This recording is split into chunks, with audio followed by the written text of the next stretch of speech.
सीढ़ियां उन्हें मुबारक हो जिन्हें सिर्फ छत तक जाना है। मेरी मंजिल तो आसमां है, रास्ता मुझे खुद बनाना है।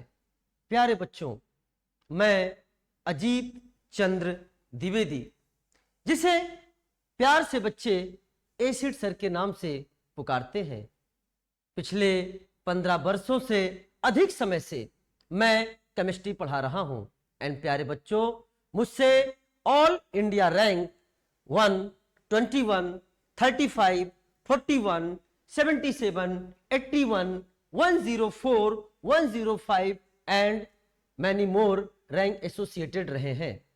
पूरा विश्वास है कि आप भी हार्ड वर्क करेंगे एंड आगे आपके भी रैंक एसोसिएटेड होंगे।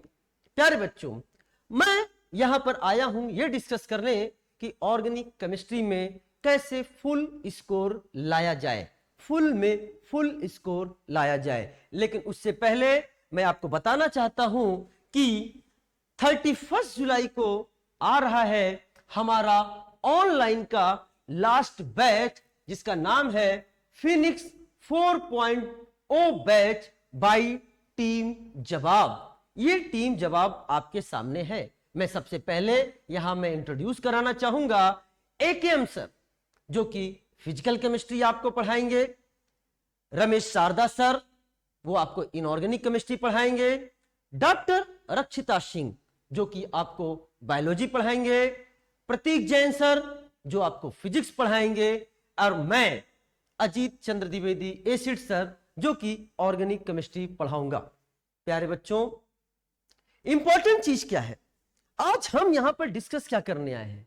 डिस्कस करने आए हैं कि यस, आपको बनना क्या है, पहले डॉक्टर। आप यहां पर बैठे हैं किस मंशा से वीडियो देखने आए हैं? आपकी मंशा क्या है यह देखने की वीडियो को, ताकि हम ऑर्गेनिक केमिस्ट्री में फुल स्कोर प्राप्त कर सकें एंड अपने डॉक्टर बनने की मुहिम में बहुत आसानी से आगे बढ़ सकें। तो सबसे पहले मैं आपको डॉक्टर से इंट्रोड्यूस कराना चाहूंगा। प्यारे बच्चों, कितना अच्छा लगेगा वो पल, वो दिन, जब आपके नाम के आगे डॉक्टर लिखा होगा और उसके आगे आपका नाम होगा डॉक्टर XYZ। आपके नाम के आगे डॉक्टर और XYZ में आप अपना नाम आज ही फिल करके रख लीजिए। लेकिन इंपॉर्टेंट क्या है? क्या डॉक्टर बनना, जो कि धरती पर भगवान के तुल्य है। आप किसी भी सुपरनेचुरल पावर को मानते होंगे, धरती पर भगवान डॉक्टर को माना गया है। जब किसी पेशेंट आपके सामने आता है तो उसकी फैमिली मेंबर आपसे कहता है, हे डॉक्टर साहब, मेरे इस रिलेटिव को बचा लीजिए, वो आपको भगवान के इक्विवेलेंट मान रहा है, भगवान के तुल्य मान रहा है। तो ये पदवी हासिल करने के लिए आपको ऊपर वाला सुपरनेचुरल पावर आपकी परीक्षा लेगा, और उस परीक्षा में पास होने के लिए जो मंत्र है वो डॉक्टर के 2 शब्दों में ही विराजमान है। और वो क्या है? दैट इज, प्यारे बच्चों, D for discipline and R for regularity and revision. मैं रिवीजन पर अभी थोड़ी देर में बात करूंगा। रिवीजन, अगर आपने अपने लाइफ में discipline and regularity with revision को अप्लाई कर लिया तो प्यारे बच्चों, डॉक्टर बनना बहुत आसान हो जाता है। डिसिप्लिन, जिसे हिंदी में बोलते हैं अनुशासन, अनु, जिसका मतलब होता है स्वयं प्रशासन। अनुशासन, स्वयं प्रशासन, अनु का मतलब होता है स्वयं। जिसने स्वयं प्रशासन करना सीख लिया। सर, स्वयं प्रशासन क्या होता है? स्वयं प्रशासन का मतलब होता है आपकी हर एक्टिविटी, हर क्रियाकलाप में अनुशासन। आपके सोने में अनुशासन, आपके जागने में अनुशासन, आपके खाने में अनुशासन, आपके स्टडी करने में अनुशासन, आपके टेस्ट देने में अनुशासन, आपके क्लास को रेगुलर करने में अनुशासन, आपके टेस्ट देने के बाद उसके एनालिसिस करने में अनुशासन। हर वो एक्टिविटी जो असाइन करी जा रही है आपको, उसमें अनुशासन अगर आ जाए तो प्यारे बच्चों, डॉक्टर बनने से आपको कोई रोक नहीं सकता। लेकिन साथ में इंपॉर्टेंट है रेगुलरिटी का होना। रेगुलरिटी का होना एंड जो आप पढ़ रहे हो उसमें रिवीजन का होना, जिस पर हम अभी चर्चा करेंगे। तो discipline with regularity and revision अगर आपके लाइफ में आ गया तो यस, आप डॉक्टर बनने के बहुत करीब हैं प्यारे बच्चों। सबसे इंपॉर्टेंट चीज क्या होता है, हम जब पढ़ाई कर रहे होते हैं तो हमें खुद का खुद से मुकाबला करना आना चाहिए। खुद का खुद से मुकाबला का मतलब क्या होता है सर? प्यारे बच्चों, आज हमने जो स्टडी करी है, आज हम जो स्टडी कर रहे हैं, वो जब हम अगले दिन की ओर बढ़ेंगे तो पिछले दिन से हमारा खुद से कंपटीशन होना चाहिए। कंपीट विथ योरसेल्फ, मतलब आज हम जो वर्क करेंगे अगले दिन हम कोशिश करेंगे कि अपने पिछले बीते हुए दिन से हम और बेटर कर सकें। इतना सा ही करें, थोड़ा सा ही करें, लेकिन यस, हमारे में क्या होना चाहिए, उससे बेहतर करने की कोशिश होनी चाहिए। अगर हमारा खुद का खुद से मुकाबला प्रतिदिन हम करना सीख गए तो प्यारे बच्चों, जो इंप्रूवमेंट का ग्राफ होता है ना, वो उस हाइट पर आपको ले जाएगा जहां से सफलता आपको बहुत ही निकट नजर आएगी। बात करते हैं, हम स्टडी कर रहे हैं, हम बात करने जा रहे हैं कि ऑर्गेनिक केमिस्ट्री में फुल कैसे स्कोर करें। तो स्टडी करने का हमारा क्रमबद्ध ज्ञान भी आगे बढ़ना होगा कि कैसे चीजों को हम आगे बढ़ाएं। तो अब हम बात कर रहे हैं ज्ञान की बात, यानी फोकस्ड ऑन सिलेबस। आपका सिलेबस आपको पता होना चाहिए, वो फोकस्ड होना चाहिए। वो कैसा फोकस्ड होना चाहिए? वो एनसीईआरटी फोकस्ड होना चाहिए। अगर हम ऑर्गेनिक केमिस्ट्री की बात करते हैं, ऑर्गेनिक केमिस्ट्री की बात करते हैं प्यारे बच्चों, तो ऑर्गेनिक केमिस्ट्री में आप देख सकते हो जो चैप्टर्स आपके सामने लिखे हुए हैं, classification and nomenclature of organic compound, isomerism, general organic chemistry, hydrocarbons, halo alkane and hello arenes, alcohol, phenol and ethers, aldehyde, ketones and carboxylic acids, amines, practical organic chemistry, biomolecules, purification of organic compound and qualitative and quantitative of analysis of organic compound. Each and every component is very important. Each and every component is very important. हमें NCERT को ध्यान में रखते हुए उसके हर एक point को, उसकी बारीकियों को समझते हुए आगे बढ़ना है। सर, हम बारीकियों को कैसे समझे? एजुकेटर है आपके पास, वो एजुकेटर आपका हाथ पकड़कर उन बारीकियों को समझाएगा और यह भी बताएगा कि इस प्रेजेंट सिनेरियो में फुल स्कोर करने के लिए प्यारे बच्चों हमें कोई भी एक ऐसा कॉर्नर है जो हमसे छूटा नहीं होना चाहिए। जैसे फॉर एग्जांपल मैं यहां पे बात करने जा रहा हूं प्रैक्टिकल ऑर्गेनिक केमिस्ट्री की। प्रैक्टिकल ऑर्गेनिक केमिस्ट्री वैसे तो इन चैप्टर्स में ही डिस्कस कर दिए जाते हैं, लेकिन फिर भी हमारे एनसीईआरटी में ऐसे बहुत सारे प्रैक्टिकल ऑर्गेनिक केमिस्ट्री के सेगमेंट हैं जो हमारे एनसीईआरटी में नहीं दे रखे हैं। वो एनसीईआरटी जो आप पढ़ रहे हो, बल्कि उस एनसीईआरटी में दे रखे हैं जो स्पेशली असाइंड है प्रैक्टिकल ऑर्गेनिक केमिस्ट्री के लिए, स्पेशली डिजाइंड है प्रैक्टिकल ऑर्गेनिक केमिस्ट्री के लिए, केमिस्ट्री लैब मैनुअल, जहां आप नहीं पहुंच पाते हो। और रिसेंटली ट्रेंड देखा गया है इन जेईई मेंस कि वो वहां से क्वेश्चंस उठा रहा है, और नीट के पैटर्न भी practical organic chemistry each and every year questions पूछे जा रहे हैं। अब धीरे धीरे अच्छे लेवल के पूछे जा रहे हैं। तो हम आपको प्यारे बच्चों वहां तक भी पहुंचाएंगे, उस पॉइंट तक जहां आप पहुंच नहीं पाओगे वहां तक भी हम आपको डिस्कशन कराएंगे ताकि आप पहुंचो। एक क्वेश्चन हमारे लिए बहुत इंपॉर्टेंट होता है, हम आपको नीट 2025 के क्वेश्चंस की एनालिसिस भी बताएंगे। साथ में यह भी इंपॉर्टेंट है बायोमॉलिक्यूल। अगर 2025 की बात की जाए तो बायोमॉलिक्यूल से 2 क्वेश्चंस आए, एक पोर्शन कार्बोहाइड्रेट से रिलेटेड था, एक पोर्शन विटामिन से रिलेटेड था। Purification of organic compound and qualitative and quantitative analysis of organic compound से भी क्वेश्चंस, यानी हम classification and nomenclature of organic compound से लेके qualitative quantitative qualitative and quantitative analysis of organic compound तक कुछ भी छोड़ नहीं सकते। तो हमें फोकस स्टडी करनी है, हमें दायरे में स्टडी करनी है, हमें उसके हर एक चीज को जान के आगे बढ़ना है। हमें यह नहीं सोचना है कि हम कुछ पोर्शन कर लें और कुछ पोर्शन छोड़ दें। हर टाइप से, हर टॉपिक से क्वेश्चंस आ रहे हैं। आइसोमर्स से क्वेश्चंस बहुत अच्छे आए, स्टीरियो वाले पोर्शंस को भी बहुत अच्छे से उसने टच किया। तो आपको हर चीज को अच्छे से पढ़ना है। एंड प्यारे बच्चों, केवल हम बात एनसीईआरटी फोकस की कर रहे हैं तो इसका मतलब केवल एनसीईआरटी फोकस नहीं, एनसीईआरटी के साथ साथ हमारा एनसीईआरटी एग्जाम्पलर भी कवर होना चाहिए। एंड साथ में JEE Mains and JEE Advance के वो क्वेश्चंस जो नीट ओरिएंटेड क्वेश्चंस है प्यारे बच्चों, नीट ओरिएंटेड क्वेश्चंस है, वो भी हमें पता होने चाहिए। क्योंकि आजकल का ट्रेंड क्या है, नीट में ऐसा भी है और पहले से भी रहा है कि जो अच्छे क्वेश्चंस है जेईई मेंस या नीट ओरिएंटेड वो क्वेश्चंस आए हैं। इस साल 2025 में भी जेईई मेंस एडवांस के क्वेश्चंस आए हैं और अच्छे लेवल के आए हैं। प्यारे बच्चों, हम ऑर्गेनिक केमिस्ट्री पढ़ते हैं तो ऑर्गेनिक केमिस्ट्री में एक बहुत भ्रांति रहती है, और वो भ्रांति ये रहती है, सर ऑर्गेनिक केमिस्ट्री में तो रटने वाला पोर्शन है। सर रिएक्शन की बात करते हैं किसी तरह से, चलिए आईयूपीएससी, आइसोमर और जीओसी को तो हम कर भी लेते हैं, लेकिन जैसे रिएक्शन के पार्ट्स में जाते हैं लगता है कि रिएक्शंस को रटना पड़ रहा है।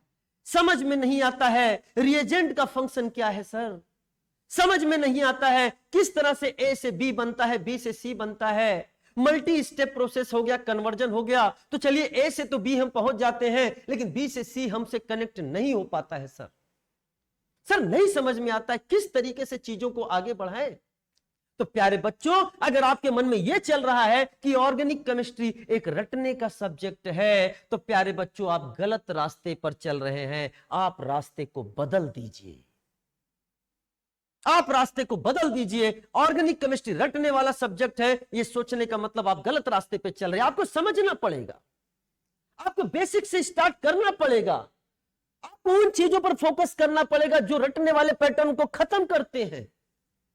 फॉर एग्जाम्पल, अगर आप समझ गए सबस्ट्रेट है, रिएजेंट है और उससे प्रोडक्ट बन रहा है, अगर आप सबस्ट्रेट का नेचर समझ गए कि सबस्ट्रेट हमारा इलेक्ट्रोफिलिक इन नेचर है, तो उस पर पहला अटैक कौन करेगा? न्यूक्लियोफाइल करेगा।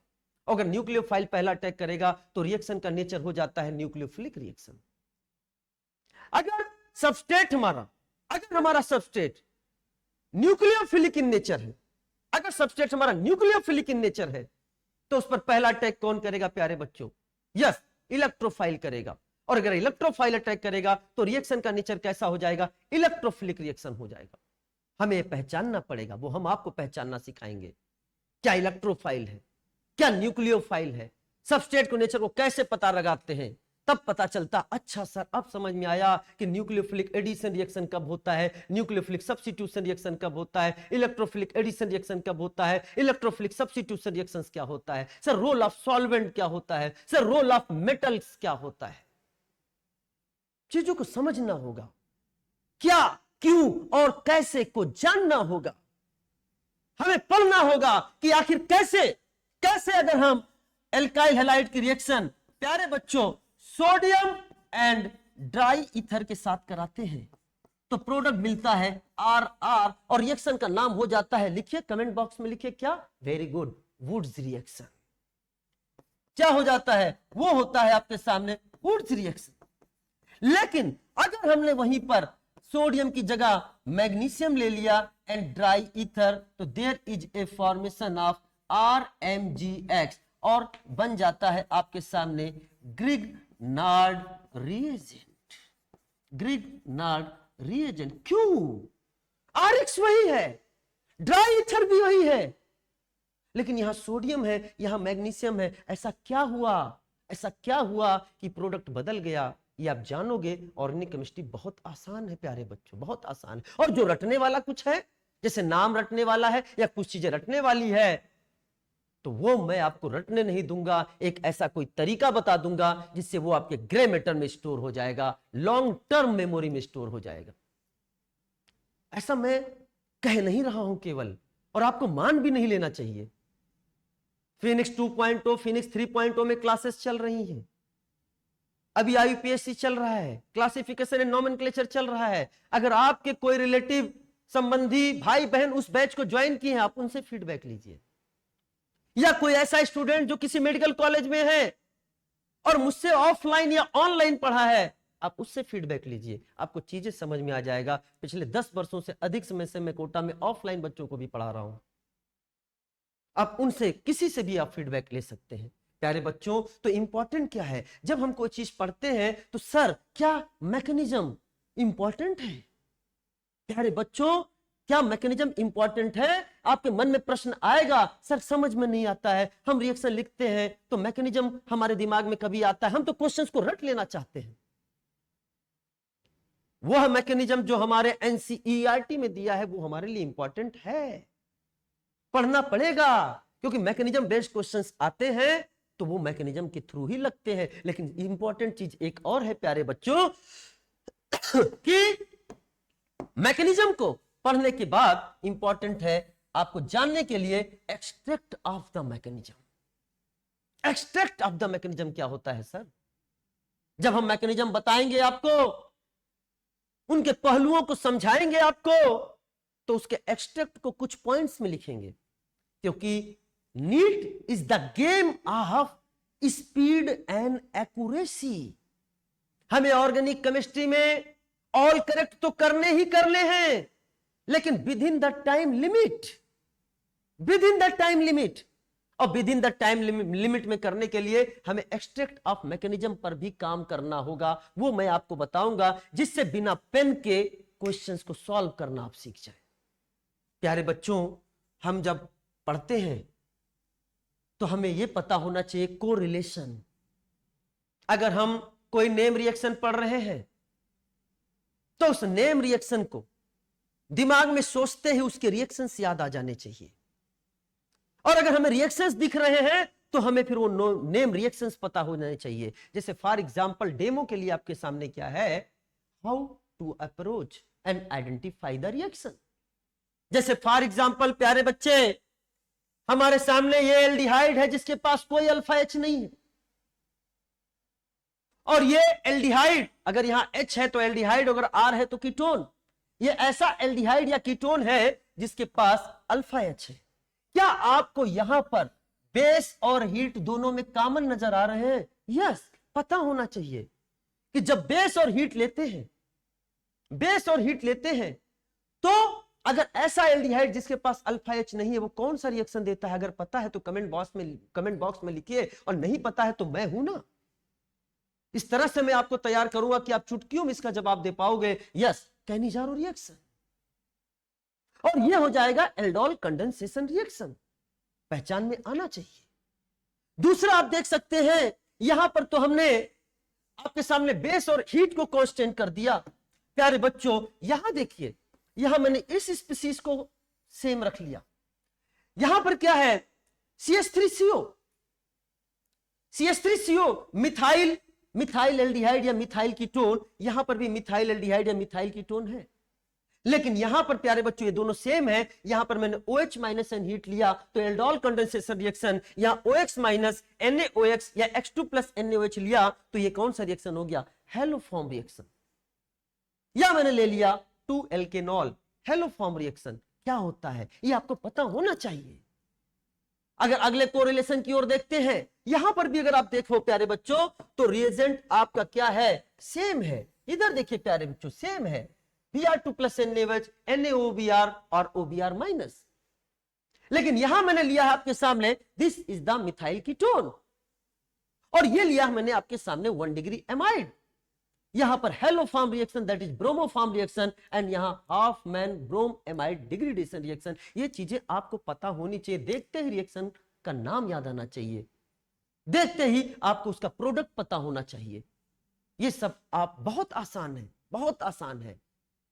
जैसे बोलूं कैनिजारो रिएक्शन क्या है, एल्डोल कंडेंसेशन रिएक्शन क्या है, हेलोफॉर्म रिएक्शन क्या है, राइमर टाइमर रिएक्शन क्या है, कार्बेलमाइन रिएक्शन क्या है, इटार्ड रिएक्शन क्या है, देखते ही आपको उसके बारे में चीजें पता होनी चाहिए। उसको कैसे कोरिलेशन होता है वो पता होना चाहिए।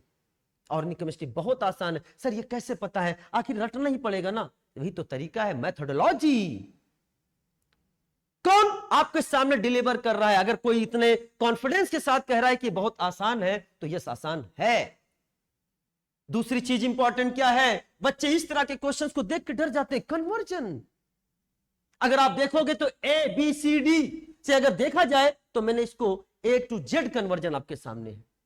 मैं आपसे पूछूं, बताओ, अगर मैं आपसे कहूं कि बताओ बेटा इस A to Z कन्वर्जन के आंसर को देखने के लिए, करने के लिए आपको कितना टाइम चाहिए, तो आप में से कई बच्चे कहेंगे सर पहले रिवीजन करना पड़ेगा, हमें देखना पड़ेगा, टाइम लगेगा, उसको सॉल्व करना पड़ेगा। प्यारे बच्चों, मैं कह रहा हूं यह कन्वर्जन मैं क्लास में कराता हूं। लास्ट ईयर की वीडियो उठाओगे, वहां पे कन्वर्जन कराए गए हैं, आप देखिए, आपको इसका सत्य एवं रियल प्रमाण मिलेगा। और मैं कह रहा हूं इस कन्वर्जन करने को, इस कन्वर्जन में मात्र 5 मिनट लगने वाले हैं, मात्र 5 मिनट लगने वाले हैं। वो एक ऐसा समय भी आएगा जब आप खुद देखोगे कि यस ये रिएजेंट क्या लिया, ये बना, बी के साथ ये रिएक्शन करेगा, ये बनेगा। आप दिमाग में बिना पेन के इसका जवाब देना सीख जाओगे, बिना पेन के इसका जवाब देना सीख जाओगे। अगर मैं कह रहा हूं तो मैं कह रहा हूं इस बात पे क्योंकि मैं ऐसा करवा चुका हूं स्टूडेंट्स के साथ। ऑर्गेनिक केमिस्ट्री टफ नहीं है बेटा, ऑर्गेनिक केमिस्ट्री टफ नहीं है। आप गलत तरीके से पढ़ते हो इसलिए वो आपको टफ लगता है। अगर आपने बेसिक्स पे काम करना सीख लिया, स्टार्टिंग कहां से करूंगा? स्टार्टिंग करूंगा बेटा कि कार्बन कितने बॉन्ड बनाता है, ग्राउंड स्टेट में कितने बनाता है, एक्साइटेड स्टेट में कितने बॉन्ड बनाता है, वहां से स्टार्ट करा जाएगा। एकदम वो बच्चा जो 0 लेवल का है वो भी स्टार्ट कर सकता है। एक बच्चा यहां पर है, एक बच्चा यहां पर है, हम दोनों को बराबर करके फिर अपर लेवल पे ले जाएंगे। पेपर कैसा भी हो आप अच्छा करोगे। कॉमन नेम क्या है जो कि हर एक चैप्टर में एसोसिएटेड है, हम उस पर भी चर्चा करेंगे। आईपीएससी पे चर्चा करेंगे, आइसोमर पर चर्चा करेंगे, जिस पर चाहे स्ट्रक्चरल का पार्ट हो चाहे स्टीरियो का पार्ट हो, और ऐसा फील होगा आपको कि कितने आसान है, ऑप्टिकल कितना इजी है। तो प्यारे बच्चों, इन सब चीजों पे काम करना है हमें, ताकि हम ऑर्गेनिक में अपना बेस्ट कर सके, बेस्ट कर सके।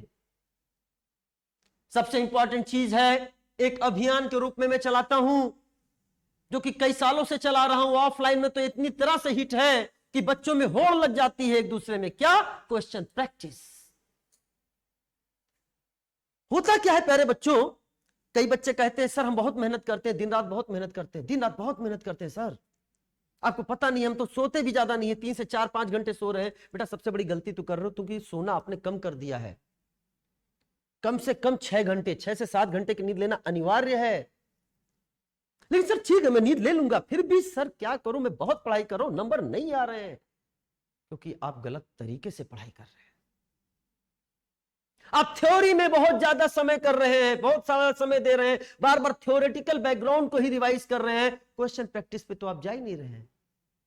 अगर मैं एग्जांपल दूं, मैंने आपको थ्योरेटिकल पढ़ा दिया कि ये वेपन जो है, वेपन इसको इस तरह से चलाया जाता है, थ्योरेटिकल बता दिया। गन ऐसे चलाई जाती है, भाला ऐसे चलाया जाता है, लाठी ऐसे चलाया जाता है, और आपको युद्ध के मैदान में भेज दिया। ईमानदारी से बताओ, आपने कभी उन वेपन्स को यूज नहीं किया है, केवल पढ़ा है थ्योरेटिकल, क्या आप उस तरीके से उसको यूज कर पाएंगे? एकदम वहां पर नवोदित कलाकार, न्यू कलाकार के रूप में रहेंगे, और नहीं नहीं सर ये कैसे, तो मुझसे चल ही नहीं रहा है। वही तो कारण है, आप इतनी मेहनत कर रहे हो, आप इतनी थ्योरेटिकल मेहनत कर रहे हो, लेकिन आप जब उसी को टेस्ट देने जाते हो तो आपसे निगेटिव मार्किंग हो रहा है। क्यों? क्योंकि आप क्वेश्चन प्रैक्टिस नहीं कर रहे हो। क्वेश्चन प्रैक्टिस करना मतलब आपकी मेहनत में धार देना है। क्वेश्चन प्रैक्टिस करने से पता चलता है आप थ्योरेटिकल बैकग्राउंड पे मेहनत कर रहे हो, और नीट ऑब्जेक्टिव बैकग्राउंड पर बात करता है। तो आपको आज से ठान लेना है, एक लाइन मैंने टैग लाइन दी है, ऐसा कोई दिन नहीं जिस दिन क्वेश्चन प्रैक्टिस नहीं। क्वेश्चन प्रैक्टिस आपको जरूर करना है। ऐसा बच्चा जो एकदम नहीं कर रहा है उसको भी कम से कम 100 क्वेश्चन पर डे करना ही करना है। मैं इस पर जल्दी ही एक वीडियो रिलीज करूंगा, जिस वीडियो का नाम होगा 100 का दम। 100 मतलब 100 का दम। उस वीडियो के थ्रू बेटा ये मैंने एक अभियान चला रखा है, ऑफलाइन में हिट है, अब ऑनलाइन में भी हिट हो रहा है। पूरे हिंदुस्तान लेवल पर इसको लेके चलना है। हर मुहिम छेड़नी है कि ऐसा कोई दिन नहीं जिस दिन क्वेश्चन प्रैक्टिस नहीं। क्वेश्चन प्रैक्टिस करते हैं तो हमें मेरी गलतियों का पता चलता है, और गलतियां पता चलती हैं तभी हम उसको सुधार सकते हैं। प्यारे बच्चों, अगर गलतियां होंगी तो उससे हमें सीख मिलेगी ताकि हम उसको रिपीट ना कर सकें, और अगर हमसे सही हुआ तो उसे हमें कॉन्फिडेंस मिलता है। प्यारे बच्चों, कहते हैं ना, हिम्मत नहीं हारना है, हिम्मत नहीं हारना है, हिम्मत ना हार, तुझे बहुत आगे जाना है, हिम्मत ना हार, तुझे बहुत आगे जाना है। और जिसने कहा था तुझसे कुछ नहीं होगा, उसे भी करके दिखाना है। प्यारे बच्चों, टाइम मैनेजमेंट, क्वेश्चन जब सॉल्व करेंगे विथ टाइम मैनेजमेंट के साथ सॉल्व करना है। सर टाइम ही नहीं बचता है, हम कोई चीज पढ़ाई कर रहे हैं, ज्यादा समय ही नहीं बचता है। अरे प्यारे बच्चों, ईमानदारी से सुनना, ये दोनों चीजें बहुत एसोसिएटेड है।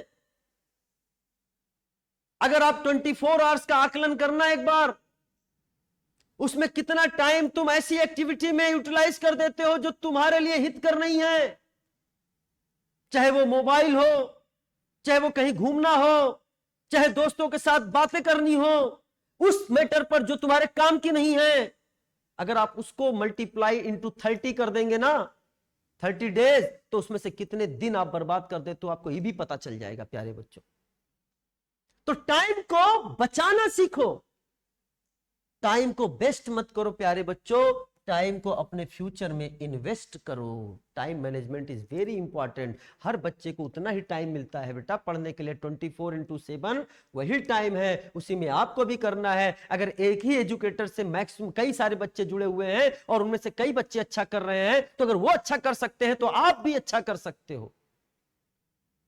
टेस्ट देना बहुत जरूरी है, और टेस्ट देने के बाद पेपर उसकी एनालिसिस होनी चाहिए। एनालिसिस होनी चाहिए कि अगर हमने टेस्ट दिए हैं तो उसमें कितने क्वेश्चन करेक्ट हुए हैं, कितने क्वेश्चन रॉन्ग हुए हैं, कितने क्वेश्चन अनअटेम्प्ट हुए हैं, और कितने क्वेश्चन ब्लंडरिंग हुए हैं। ब्लंडरिंग का मतलब या तो हमने उसको गलत टिक कर दिया, या ठीक से नहीं पढ़ा, या यूनिट पर ध्यान नहीं दिया, या कैलकुलेशन मिस्टेक कर दी। ये वो चीज थी जो मैं सही कर सकता था, मुझसे गलत कैसे हुआ। इस ब्लंडरिंग को खत्म करना है और उसको हमें किस में लेके जाना है, करेक्ट में।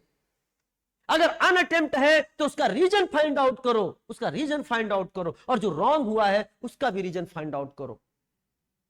हर पेपर की एनालिसिस पता होनी चाहिए, अपने वीक पॉइंट पता होने चाहिए, और उनको हमें सुधारना है अपकमिंग टेस्ट में। इस पर हमें वर्क करना है। जब हम कोई चैप्टर पढ़ लेते हैं बेटा, ये सारी चीजें जो मैं बात कर रहा हूं ना, ये सब केमिस्ट्री में ही नहीं, दूसरे सब्जेक्ट में भी अच्छा स्कोर करने के लिए इंपॉर्टेंट है। और जब कोई चैप्टर आप पढ़ लेते हो अच्छे से, उसके क्वेश्चंस कर लेते हो, तो उसकी समरी भी लिखना बहुत जरूरी है। Short revision notes, SRN। जब at the time of exam जाओगे तो फिजिक्स केमिस्ट्री बायोलॉजी का अंबार लग जाएगा, तो उनको हमें क्या करना है, छोटे छोटे मतलब कंसेप्ट को, क्या ट्रिक पॉइंट्स हैं, क्या स्टैंडर्ड क्वेश्चंस हैं, क्या फार्मूलेज हैं, उनको हमें लिखना है। शॉर्ट ये नोट्स हमारे लिए बहुत इंपॉर्टेंट है, इनको भी आपको बनाना है। मैं क्लास में इस पर भी डिस्कस करूंगा। प्यारे बच्चों, आप चूंकि ये वीडियो देख रहे हो, आपको ऑर्गेनिक में ऑल करेक्ट करना है। 2025 का पेपर कैसा आया था ये आपको पता है, लेकिन उस पेपर के होने के पहले किसी को नहीं पता था कि ये पेपर कैसा होगा। इजी भी हो सकता था, जैसा ट्रेंड आ रहा है टफ भी हो गया। इंपॉर्टेंट तो ये है कि पढ़ाई आपको करनी कैसी है। आपको ऐसी पढ़ाई करनी है कि पेपर इजी आए तो भी आप हीरो, और पेपर टफ आए तो भी आप हीरो। ऑर्गेनिक ऑल करेक्ट करनी है तो करनी है। हमने भी पढ़ाया, मुझे भी नहीं पता था पेपर कैसा आएगा। 2025 का पेपर आया, अरे ये तो बड़ा लेंथी पेपर आ गया, अब तो कुछ एक्स्ट्रा करना पड़ेगा, अब कुछ अलग तरह से पढ़ाना पड़ेगा। नहीं नहीं, ऐसा नहीं है। 2025 के पहले मैंने जो पढ़ाया बच्चों को दोनों तरह से तैयार किया, इजी आए तब भी आप ऑल करेक्ट करोगे एंड टफ आए तो भी आप ऑल करेक्ट करोगे, कोशिश करोगे ऑल करेक्ट करने की। आउट ऑफ सिलेबस आ गया, अलग आ गया, वो बात अलग है। एंड प्यारे बच्चों, जब बच्चा पेपर दे रहा होता है नीट का ना 3 घंटे का पेपर, तो जो साल भर की मेहनत करता है वो 3 घंटे के पेपर में बच्चा अपने फ्यूचर के लिए मेहनत कर रहा होता है, तो उस समय एजुकेटर का भी फीडबैक हो रहा होता है कि साल भर उसने क्या पढ़ाया। मैं हर साल अपना फीडबैक बच्चों को शेयर जरूर करता हूं। मैं आपको भी शेयर इसलिए करना चाह रहा हूं क्योंकि आप इस वीडियो को देख रहे हो, अगर आप मेरा इस हाथ को पकड़ना चाहते हो, इस एजुकेटर का हाथ की यस ले चल मुझे मेरे मंजिल की ओर, तो पहले तुम्हें इस एजुकेटर पर विश्वास करना पड़ेगा। विश्वास बहुत इंपॉर्टेंट चीज होती है, बड़ी आसानी से नहीं होती। और मैं भी नहीं कहूंगा कि आप आंख बंद करके मुझ पर विश्वास करिए। आप पहले मेरा फीडबैक लीजिए, मार्केट से फीडबैक लीजिए, लोगों से फीडबैक लीजिए, जो बच्चे सेलेक्ट हैं उनसे फीडबैक लीजिए, फिर आप मुझ पर विश्वास कीजिए। हां, अगर आपने मुझ पर विश्वास कर लिया तो फिर मुझ पर विश्वास करिए। मैं आपके विश्वास पर विश्वास करता हूं। मैं आपका हाथ पकड़कर आपको मंजिल तक ले जाने का पूरा प्रयास करूंगा। 17 क्वेश्चन नीट 2025 में आए, मैं उसका फीडबैक आपके सामने शेयर करता हूं।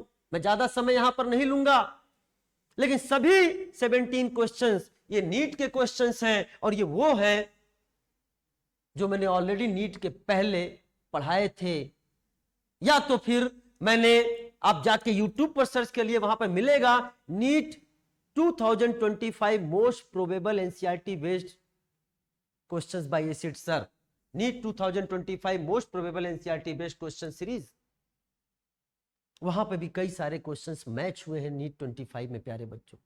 तो ये क्वेश्चंस हैं, ये वो प्रूफ है जो ये कह रहे हैं कि यस, आप जिस एजुकेटर के साथ जुड़ने जा रहे हो वो एजुकेटर आपके लिए पूरा प्रयास करेगा, और नीट 25 ने ये प्रूफ भी किया है। आप आगे भी देख सकते हो, ये क्वेश्चंस ये उसके प्रूफ है प्यारे बच्चों। ये questions qualitative and quantitative analysis में जहां टिक किया कि आने की संभावना है, क्वेश्चन वहीं से आया। एंड प्यारे बच्चों, आप यहां पर देख सकते हो असर्शन एंड रीजन, यहां पे असर्शन है, यहां पर रीजन है। ये बहुत ही बेहतरीन क्वेश्चन था। क्वेश्चंस मेरे पूछने का तरीका भी होता है, मैं मल्टीपल, एक ही क्वेश्चन में कई क्वेश्चंस भी पूछता हूं। नीट में भी देखो उसी तरह का क्वेश्चंस आया, आपके सामने यहां पर भी दे रखा है। आप चाहे, ये बहुत बेहतरीन क्वेश्चन है जो मैंने कहा ना, JEE Mains JEE Advance oriented questions करना भी जरूरी है, नीट 25 में आया। एंड प्राउडली मैं क्लेम करता हूं एग्जैक्ट मैच इन नीट 25। प्यारे बच्चों, ये क्वेश्चन देखो, ये क्वेश्चन एग्जैक्टली मैच हुआ है स्टीरियो केमिस्ट्री से। एंड आप देख सकते हैं, ये आपके सामने कार्बोहाइड्रेट का क्वेश्चन है, ये आपके सामने स्टीरियो केमिस्ट्री का क्वेश्चन है, ये आपके सामने प्यारे बच्चों बॉन्ड डिसोसिएशन एनर्जी का क्वेश्चन हो गया, ये आपके सामने विटामिन का क्वेश्चन, फ्रेम्ड क्वेश्चन, इसी साल क्वेश्चन फ्रेम्ड हुआ। नीट 25 मोस्ट प्रोबेबल क्वेश्चंस है। यहां 5 ऑप्शंस हैं जो लिए गए, वही 5 के में से 4 ऑप्शन यहां पर मैच हुए हैं, ईच एंड एवरी क्वेश्चन, क्योंकि बात यहां विश्वास की हो रही है और आपके सामने प्रूफ है। और ये ऐसे प्रूफ है जो अवेलेबल है, टेलीग्राम चैनल्स पे वीडियो अवेलेबल है, यूट्यूब पर अवेलेबल है। आप जाइए, पहले वहां पर सर्च करिए, आपको सारी सच्चाई वहीं पर पता चलेगी। एंड प्यारे बच्चों, ये क्वेश्चंस चाहे वो बेसिक स्ट्रेंथ का हो, ये क्वेश्चंस जो कि प्रैक्टिकल ऑर्गेनिक केमिस्ट्री से है, क्वेश्चंस अलग से कोड भी किया गया। Which of the following give compound give bromine water test या decolourise bromine water. And question आया which one of the following compound does not decolourise bromine water. जो वहां पे ऑप्शन लिखे गए वही ऑप्शंस यहां पर है, वही ऑप्शंस यहां पर है, आपके सामने देख लो। NEET UG 25 practical organic chemistry से रिलेटेड चीजें एग्जैक्ट मैच विथ नीट 25, चाहे वो यहां पर कन्वर्जन के क्वेश्चंस हो। एंड ये question purification of organic compound, आप देखो बेटा, जाके सर्च करना, जरूर देखना, NEET UG 25 purification of organic compound. इधर मैच द फॉलोइंग है, जो इधर मैच है लेफ्ट साइड में वो इधर लेफ्ट है, जो इधर राइट है वही इधर राइट है, यानी 100% मैच, 100% मैच इन नीट 25। आजकल हमें ये आपके सामने चाहे ज्योमेट्रिकल आइसोमर का एग्जांपल हो, ये चाहे आपके सामने स्टेटमेंट के क्वेश्चंस आए हों, एंड ये बेहतरीन क्वेश्चन जहां पे क्लास में, जो कि बहुत प्यारा क्वेश्चन मैं समझता हूं, कई बच्चों ने गलत किया, पढ़ाते समय बोला था इस क्वेश्चन में ध्यान रखना बेटा, वो आपको कंफ्यूज कर सकता है एक्सेस लिखकर, इसलिए याद रखो यहां पर 1 mole of Grignard agent he use होता है। एंड यहां पर भी देखो एक्सेस रख के उसने बच्चों को कंफ्यूज किया और ऑप्शन भी उसी तरह से बनाया। बताना पड़ता है, आज के जमाने में बताना पड़ता है, क्योंकि इतने सारे सोर्स हो चुके हैं चीजों के, बच्चा खुद कंफ्यूज है किस रास्ते आगे जाएं। और ये जो तस्वीरें आपके सामने हैं, ये तस्वीरें बनाई नहीं गई हैं, ये सारी की सारी तस्वीरें या तो प्लस के प्लेटफॉर्म पे, अनअकैडमी प्लस के प्लेटफॉर्म पे मौजूद हैं, मैक्सिमम आपको यूट्यूब पर भी मिल जाएंगी, वन शॉट है वहां पर जाकर देख लीजिए, या टेलीग्राम पर बहुत सारे वीडियोज आपको मिल जाएंगे। प्यारे बच्चों, मैं इतना कहना चाहता हूं, मैंने आज इतनी सारी बातें इसलिए करी क्योंकि आपको सबसे पहले विश्वास करना आना चाहिए। एंड आप हम पे विश्वास अगर कर रहे हैं तो प्यारे बच्चों, मैं उसके लिए जो भी होगा, आपके सामने जो भी रिप्रेजेंट किया है, पूरी कोशिश करी जाएगी कि नीट 2026 में आप अपना बेस्ट करें, ऑर्गेनिक ऑल करेक्ट करके आए, ऑर्गेनिक ऑल करेक्ट करके आए। अगर आपने इन सारी चीजों को लाइन बाय लाइन फॉलो कर लिया तो आप अपना बेस्ट करोगे, केवल इन्हीं सब्जेक्ट में नहीं, दूसरे सब्जेक्ट में भी आप अच्छा करोगे। इस NEET is the game of speed and accuracy. प्यारे बच्चों, अंत में मैं आपसे यह कहना चाहूंगा कि जो अभी कोर्स आ रहा है आप उसको ज्वाइन कर सकते हैं, इसमें आपको 60% का ऑफ भी मिल रहा है।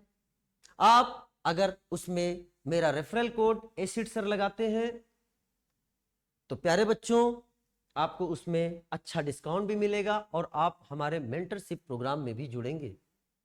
अगर आप प्लस का कोर्स लेते हैं जिसका अमाउंट लगभग 5000 के आसपास है, वो आपको बहुत ही कम प्राइस में मिल जाएगा इस कोड को लगाने के बाद। एंड अगर आप आईकॉनिक लेते हैं तो आईकॉनिक का जो है लगभग 30,000 है, आप कोड लगाएंगे तो आपको लेस देन 15,000 रुपए से कम में भी मिलेगा। और आईकॉनिक में आपको बहुत सारी फैसिलिटीज होती हैं, मेंटरशिप प्रोग्राम्स होते हैं, आपको जो हार्ड कॉपी है हमारे मटेरियल्स की वो आपके घर पे मिलती हैं, एंड बहुत सारे अदर भी बेनिफिट्स होते हैं प्यारे बच्चों। साथ में हमारे इस प्लेटफॉर्म पर एक और भी बहुत ही इंपॉर्टेंट चीज है, वो ये है कि हमने जो एजुकेटर का पैनल दिखाया वो तो पैनल बहुत अच्छा है ही, लेकिन अगर आप अपने पसंद का पैनल बनाना चाहते हैं कोई और भी, कि डिफरेंट पैनल्स को जोड़कर एक अपना कोर्स बनाना चाहते हैं तो वो भी बना सकते हैं। प्यारे बच्चों, पूरी उम्मीद है कि आपको चीजें समझ में आई होंगी। आप जरूर चीजों को समझिए, आपको आगे बढ़ना है। ये जो हम आगे तैयारी करने के लिए आगे बढ़ रहे हैं, ये कोई एक रेस नहीं है, ये एक मैराथन है, एक मैराथन है। हम इसमें अप एंड डाउन आते रहेंगे, हम गिरेंगे तो फिर हमें उठना भी आना चाहिए। और अगर हम केवल उठे रहे तो हमारे अंदर प्राउड भी नहीं आना चाहिए, ओवर कॉन्फिडेंस भी नहीं आना चाहिए। अपने को संयम में रखते हुए, अपना स्व आकलन करते हुए, क्वेश्चन प्रैक्टिस करते हुए, अपने को डिसिप्लिन अनुशासित रखते हुए, रेगुलर और रिवीजन को अपना हथियार बनाते हुए, अपने पेरेंट्स को नमन करते हुए, उनको प्राउड फील कराने के लिए मेहनत करने की पॉजिटिव शक्ति, पॉजिटिव थिंकिंग को रखते हुए हमें आगे बढ़ना है। मुझे पूरा विश्वास है कि आप चीजों को समझ पाए होंगे। आइए अनअकैडमी के साथ जुड़िए। अनअकैडमी ऑनलाइन प्लेटफॉर्म के थ्रू इतने कम पैसों में घर घर तक पहुंच रहा है, घर घर को एजुकेटेड कर रहा है। वो स्टूडेंट्स जो कोटा या मल्टी सिटीज में नहीं पहुंच पा रहे हैं, उनके घर तक अनअकैडमी पहुंच रहा है और उन एजुकेटर्स को उनके घर तक पहुंचा रहा है ऑनलाइन मीडिया के थ्रू। तो आइए ज्वाइन करिए अनअकैडमी को और अपने फैमिली को, अपने पेरेंट्स को, अपने समाज को, अपने बड़े भाई एंड बहनों को आप प्राउड फील कराइए। Wish you all the best. Let's crack it.